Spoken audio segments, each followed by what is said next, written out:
Aquarians, let's see कि 7 अक्टूबर 2025 का divine message, goddess guidance, universal message क्या है आज, अभी आपको क्या सुनने की ज़रूरत है। एंड सबसे पहले तो thank you so much, because मुझे मिल रहे हैं आपके मेल्स और आप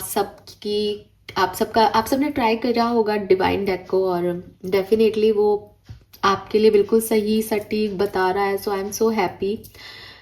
ये सब इंटेंशन की बात होती है बेसिकली। एंड क्योंकि आप लोगों ने मुझसे मेल्स पे पूछे और मैं मेल पे इतना कुछ नहीं लिख सकती, सो मैं आपको बता रही हूँ दैट अच्छी बात है अगर आपको वहाँ से आंसर्स मिल रहे हैं। लेकिन मैं फिर भी कहूँगी कि सर्टेन टाइम तक या किसी छोटे मुद्दे पे उससे आंसर्स लेना और अपनी लाइफ को अच्छा बनाना, इसीलिए वो वेबसाइट मैंने क्रिएट करवाई है। लेकिन अगर आपको अपनी लाइफ का कोई बहुत अहम हिस्सा जीना है या अहम हिस्से के रिगार्ड में डिसीजन मेकिंग करनी है, तो फिर पर्सनल रीडिंग ही लेना, क्योंकि वहाँ कोई गारंटी नहीं है ना। हो सकता है कि आपकी इंटेंशन, आज आपने बहुत प्योरिटी से पूछा तो आपको आंसर मिल गए, कभी आप दुखी हो, कभी आप पे इमोशंस हैवी हो, तो आपको जो आंसर मिले वो सटीक ना हो।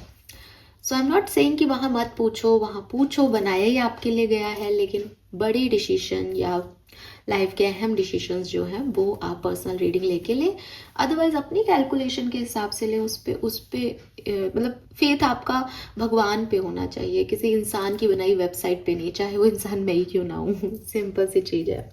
लेट्स सी 7 अक्टूबर 2025 के लिए divine message, goddess guidance, universal message क्या है। ये गाइडेंस आज के दिन जो भी सिचुएशन आएगी उसके रिगार्ड में हो सकता है, या फिर ये ओवरऑल सिचुएशन के रिगार्ड में हो सकता है। Let's see overall energy for 7 October, sun moon Venus rising Aquarians. Thank you.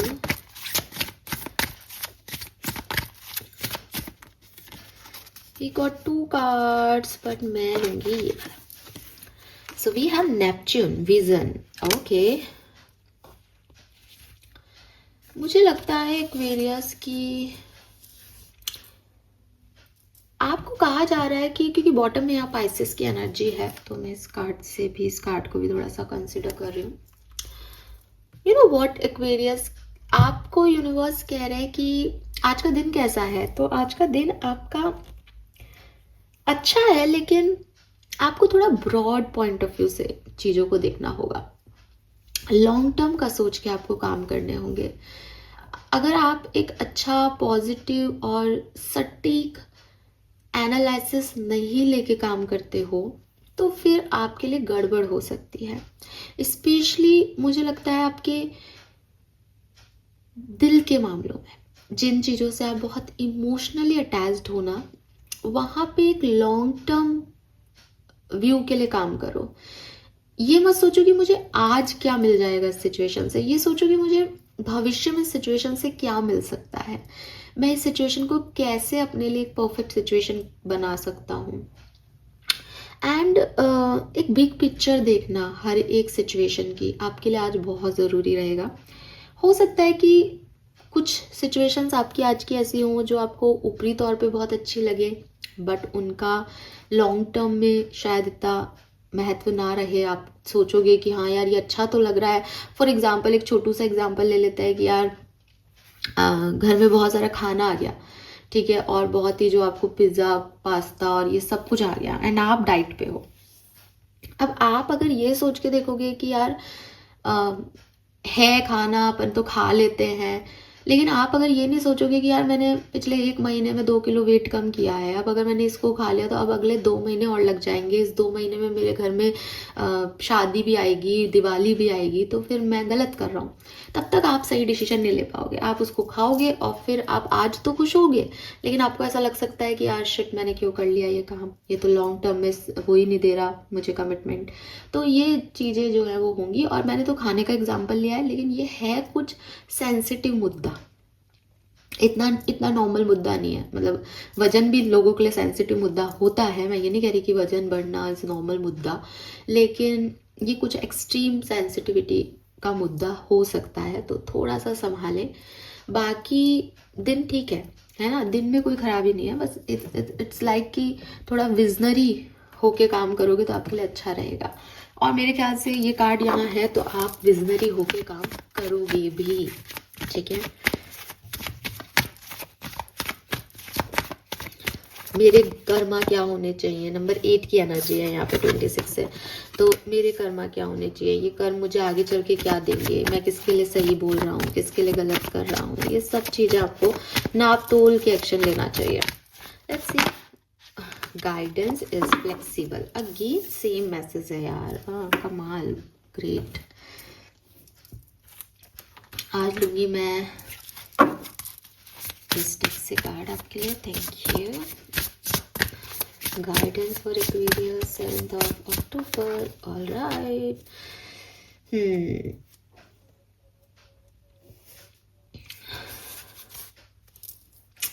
Actually, समझ गई। Let's see सबकॉन्शियस माइंड की एनर्जी क्या है।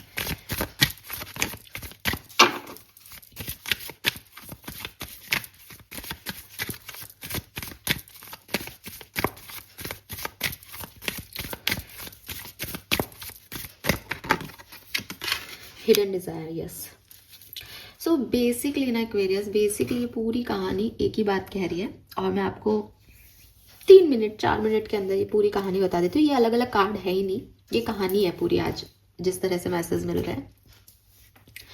प्रॉब्लम क्या हो सकती है ना एक्वेरियस आपकी, ये है कि आप बहुत ही ज़्यादा काइंड हो, बहुत ही ज़्यादा जनरस हो, एंड जब भी आप खुद को थोड़ा सा कड़क बनाने की या टफ बनाने की अप्रोच में भी आते हो तो आपको ऐसा लगता है कि यार सीधे पेड़ सबसे पहले कटते हैं। अगर मैं इतना ज़्यादा नेगेटिव हो जाऊंगा या इतना ज़्यादा हार्ड हो जाऊंगा चीज़ों के लिए तो हो सकता है कि मैं काम अच्छे कर लूँ लेकिन मैं खुद को खो दूंगा, है ना। आप उस टाइप के व्यक्ति हो, ये आपका कैरेक्टरिस्टिक मैं बता रही हूँ कि कभी कभी आपको चीज़ें बुरी लगती है, आपको लगता है लोगों ने मेरे साथ बुरा किया तो आप इस लाइक अब मैं भी बता दूंगा, अब मैं भी नहीं झुकूंगा।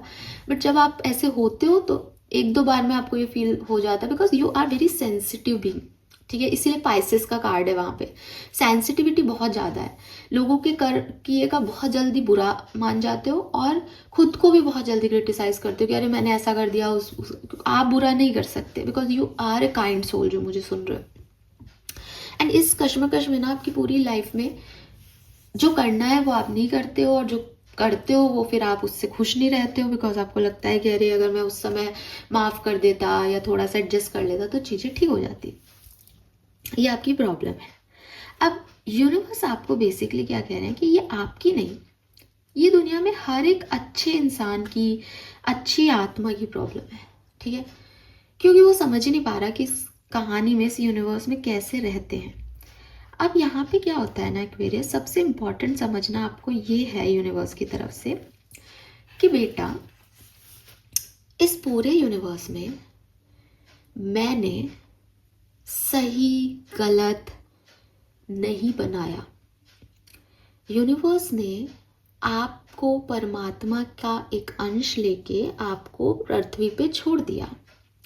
ये समाज 14 साल की उम्र में पढ़ाई करनी चाहिए, 20 साल की उम्र में नौकरी करनी चाहिए, 25 साल में शादी कर लेनी चाहिए, 30 साल में एक बच्चा हो जाना चाहिए, ये सब समाज के रूल्स हैं। ये भगवान ने नहीं बनाए हैं। भगवान ने जब टाइम ही नहीं बनाया तो भगवान ये एज कैसे सेट कर रहा है।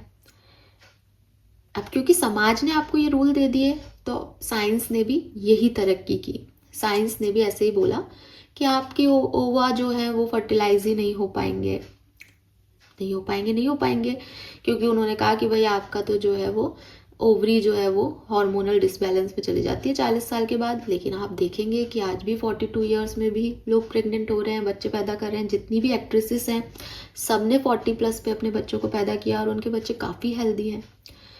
तो अब नई स्टडी करना शुरू कर दिया कि ऐसा हो रहा है, मेरे को 10 एग्जाम्पल मिले तो अब मैं इसका क्रिटिसिज्म वापस स्टडी कर रही हूँ।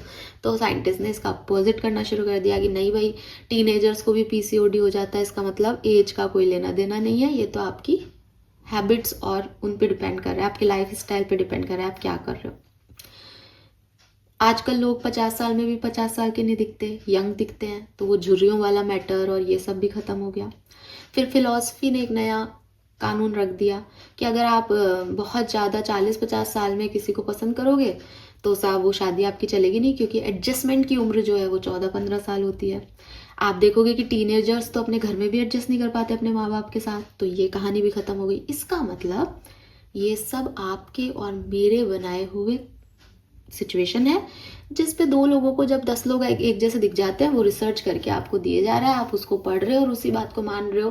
फिर कोई नया व्यक्ति और 10 को ले आता है, आप उसको मानने लग जाते हो। भगवान ने या यूनिवर्स ने ऐसा कुछ नहीं किया। उन्होंने तो सिर्फ आपने जो पिछले जन्म में किया था उसके बेसिस पे आपको एक घर दे दिया, एक परिवार दे दिया और कुछ सिचुएशंस दे दी। आपको उनको जीना है। अब जब आप उनको जीने लगते हो तो आपको कभी रिजिड भी होना पड़ेगा और कभी आपको थोड़ा सा एक लाइटर साइड या लाइटर अप्रोच भी जो है लाइफ को देनी पड़ेगी।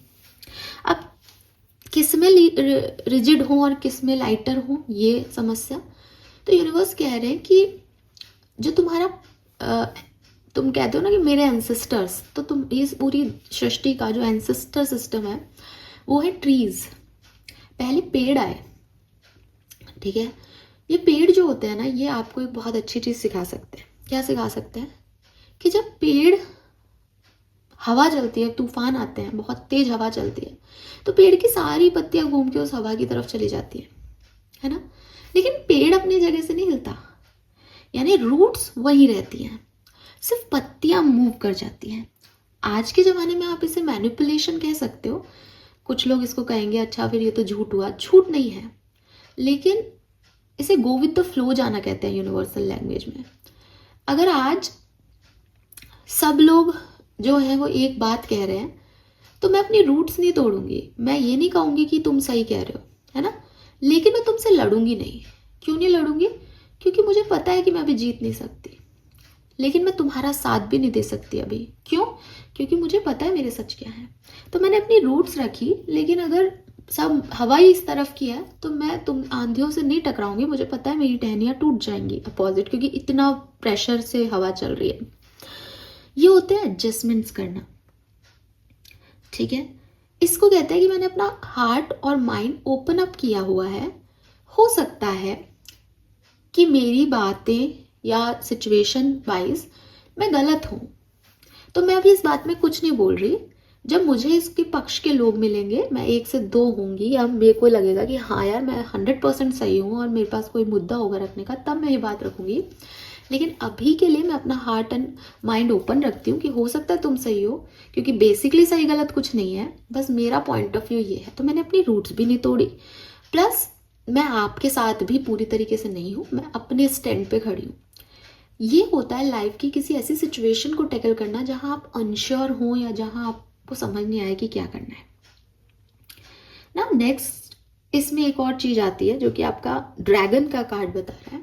वो ये कि ये तो एक नॉर्मल सिचुएशन थी जहां आप अनश्योर थे, तो आपने कहा कि ठीक है मेरा ऐसा मानना है और मैं अभी अपनी रूट्स को नहीं तोड़ सकता, बट मैं आपके बात के लिए ओपन अप हूँ। मैंने ये बात अपने दिमाग में डाली, अगर मुझे भविष्य में कुछ मिलता है तो मैं इसको बदल भी सकता हूँ और या फिर मैं आपको आंसर भी कर सकता हूँ। लेकिन कभी कभी ऐसी सिचुएशंस आती हैं जो सिचुएशंस आपको डिमोटिवेट करती है ना। इसी सिचुएशन में अगर कोई आपसे कहे तुम गलत हो, तुम्हें दबाने की कोशिश करे, तुम्हें नीचा दिखाने की कोशिश करे, क्योंकि वो तो बहुत सारे हैं, अब तुम उनके साथ नहीं दे रहे तो डेफिनेटली वो हवाएं हैं, तो वो तुमको जबरदस्ती कुछ ना कुछ प्रेशर डालने की कोशिश करेंगी। उस पर्टिकुलर टाइम पे स्ले देम ऑल। उन्हें ये बता दो कि मेरी रूट्स कितनी स्ट्रॉन्ग है, कि मैं तुम्हारे साथ एडजस्ट हो सकता हूँ, लेकिन मैं खुद को नहीं भूल सकता तुम्हारे लिए। अब ये आपका कोई रिलेशनशिप है, या आपकी कोई फ्रेंडशिप है, या आपके कोई प्रोफेशनल पार्टनरशिप है, या आपके घर वाले हैं, जब तक आपको लगता है कि ठीक है हो सकता है तुम भी सही हो, क्योंकि सही गलत नहीं है और मैं निभा रहा हूँ, या तुम मुझे डिस्टर्ब मत करो मेरी एनर्जी में, मैं तुम्हें नहीं कर रहा, आप उनको मान सम्मान दे सकते हो, आप दो। जब वो आपके मान सम्मान के ऊपर आने लगे, आपके संस्कारों पे आने लगे, देन आप उन्हें बता दो कि भैया इस पेड़ की रूट्स बहुत स्ट्रांग है, तेरे ऐसे करने से मैं दबने वाला नहीं हूँ, 1 सेकंड में यहाँ से निकल जा, अब मुझे तेरा प्रेशर नहीं चाहिए। ठीक है, तो गलत लोगों की सुनो भी मत, प्लस थोड़े से एडजस्टेबल भी हो। ऐसा करने से आपको एक म्यूचुअल पाथ मिल जाएगा जहां आप स्पिरिट्स की तरफ से, खुद की तरफ से और लोगों की तरफ से बहुत ही ज़्यादा फ्री होगे। ठीक है, तो आपको ज़बरदस्ती बहुत टफ अप्रोच रखने की ज़रूरत नहीं है लाइफ में। आपको एक मिडिल पाथ चूज़ करना चाहिए कि किन लोगों से मुझे लड़ना है और किन लोगों से नहीं। उन लोगों से लड़ना है जो आपकी रूट्स पे अटैक करें, उन लोगों से लड़ने का कोई सेंस नहीं है जो आपके विपरीत गति में बह रहे हैं, बिकॉज वो भी बह रहे हैं किसी ना किसी सिचुएशन में, उनकी गलती नहीं है। इस जस्ट अपनी रूट संभालो, रूट समेटे रखोगे तो अगर मान लो किसी तूफान में पेड़ पत्ते झड़ भी जाते हैं तो फिर आ जाएंगे अच्छा समय आने पे। रूट से ही हिल जाओगे क्योंकि ये लोग खराब हैं, इनकी सुन के भी रूट से हिल जाओगे और इनके साथ में भी बह करके भी रूट से हिल जाओगे, है ना, इनसे लड़के भी। तो रूट्स को प्रोटेक्ट करना है आपको। Then we have hidden desire, और ये पेड़ का एग्जाम्पल मैंने इसलिए दिया बिकॉज यहाँ पे एक ट्री है। ठीक है, your deepest desire hold the seed of your potential.